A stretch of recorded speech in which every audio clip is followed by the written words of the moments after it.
Unë sot gjithashtu para jush, duhet të përshëndes dhe njëherë marrëveshjen historike të fazës parë të planit të paqes për Gazën. Është një arritje në vlerësimin tim e jashtëzakonshme. Dhe uroj e shpresoj që fazat tjera të ndjekin fazën e parë dhe linja e mesme të dalë nga spirali i konfliktit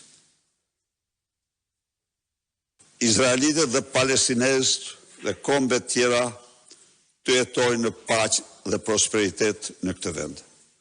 Kjo është një meritë e jashtëzakonshme e presidentit Donald Trump, natyrisht edhe aktorëve të tjerë, të cilët ai vetë i citoi në njoftimin e kësaj marrëveshje, një arritje me një impakt të madh në paqen botërore. Faleminderit.